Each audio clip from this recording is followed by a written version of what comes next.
പരീക്ഷയ്ക്ക് പ്രധാനമായി അറിഞ്ഞിരിക്കേണ്ട കറണ്ട് അഫയേഴ്സ്. കേരളത്തിലെ മുഖ്യ തിരഞ്ഞെടുപ്പ് ഓഫീസർ രത്തൻ ഖേൽക്കർ. രത്തൻ ഖേൽക്കർ ആണ് കേരളത്തിലെ മുഖ്യ തിരഞ്ഞെടുപ്പ് ഓഫീസർ. ഇനി ഏഷ്യയിലെ ആദ്യ കാർബൺ നെഗറ്റീവ് ദേശീയോദ്യാനം ഏതാണെന്ന് ചോദിച്ചാൽ ഇരവികുളമാണ്. ഏഷ്യയിലെ ആദ്യ കാർബൺ നെഗറ്റീവ് ദേശീയോദ്യാനം ഇരവികുളം.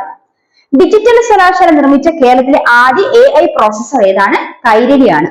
ഡിജിറ്റൽ സർവകലാശാല നിർമ്മിച്ച കേരളത്തിലെ ആദ്യ AI പ്രോസസർ കൈരളി.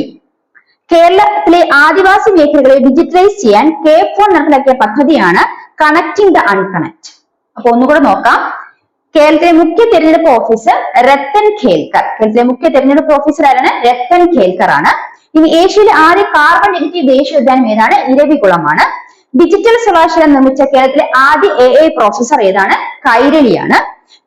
കേരളത്തിലെ ആദിവാസി മേഖലകളെ ഡിജിറ്റലൈസ് ചെയ്യാൻ K4 നടപ്പിലാക്കിയ പദ്ധതിയാണ് കണക്ടിംഗ് ദ അൺകണക്റ്റഡ് എന്ന് ഓർത്തുവെക്കുക.